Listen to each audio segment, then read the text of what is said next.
So, Assalamu alaikum. Latish Shakir from Earthfield.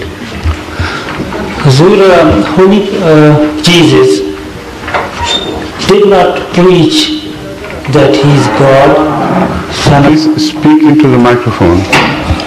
The Holy Jesus did not preach he is God or Son of God or the Holy Ghost, or he never preached that he is going to die for other people's sin in his lifetime. But that's a controversial issue, isn't it?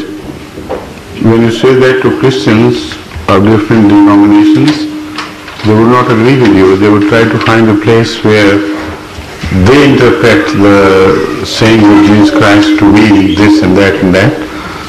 So it's all controversial, isn't it? Yes, but to me he did not do that sort of thing. Of course, I agree with you, and to me also. The question is, what do you expect me to say in answer to that? Well, Azur, I haven't finished yet. What? I haven't finished yet. That's okay, all right then. Sorry. So, immediately when he disappeared, as it said, his disciples in his lifetime betrayed him.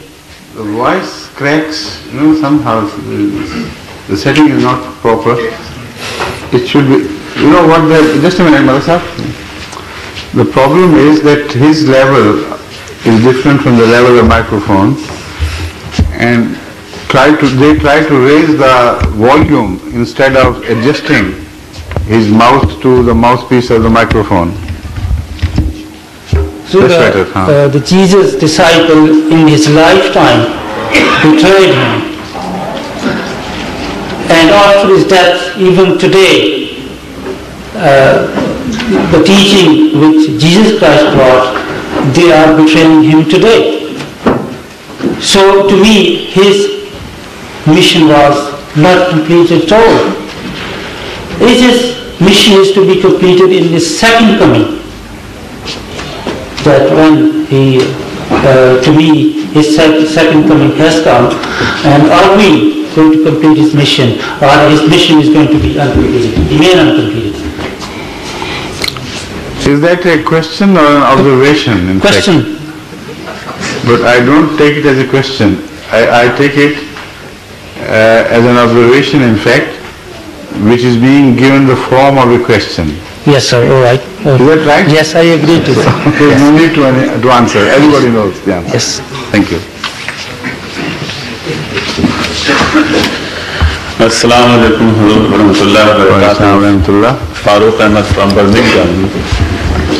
We have learned from Holy Quran that Jesus of Hadhrat Mirza was born without the intervention of sex.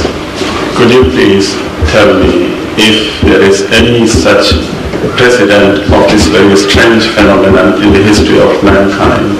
And also please tell me if Jesus or Hadhrat Isa ever drank wine or ate pork, because these two items have been prohibited both in the Holy Quran and Torah. That's right.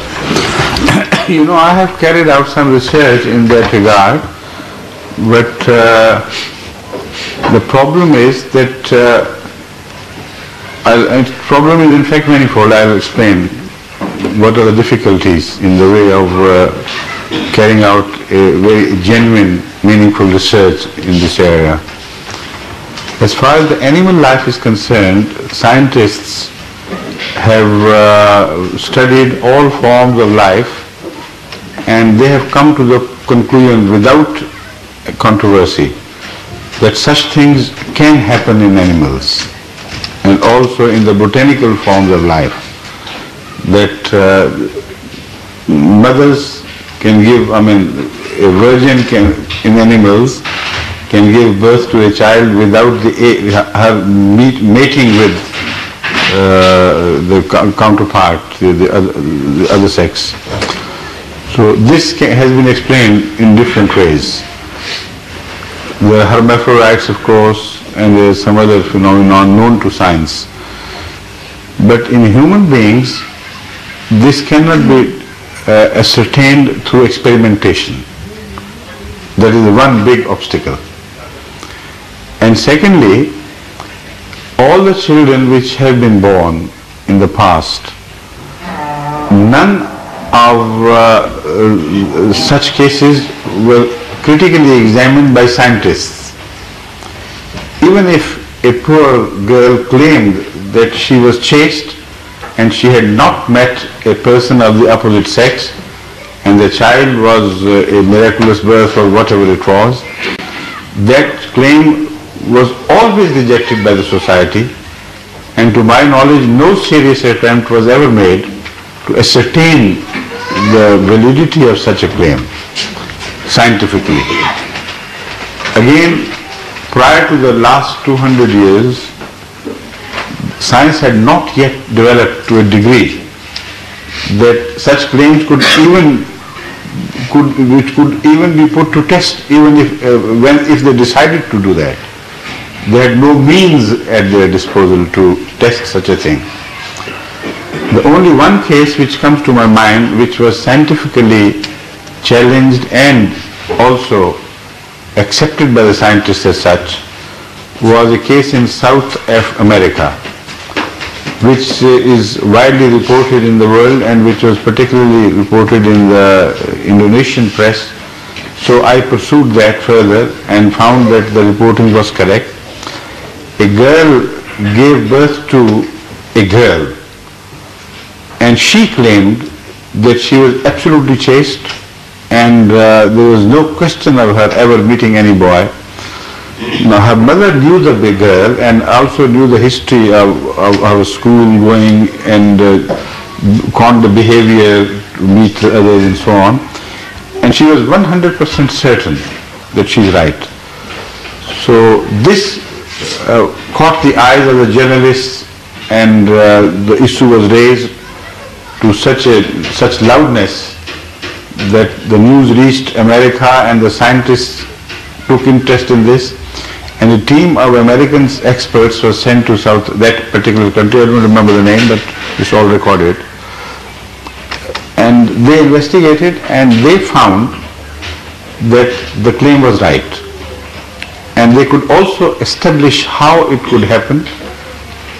Now, they proved that in this case, she was the child of her grandfather, because in some cases, during the embryonic stage, the sperm of the father gets involved and trapped in the would-be uterus of the child, if it is a female, and it can be preserved by nature.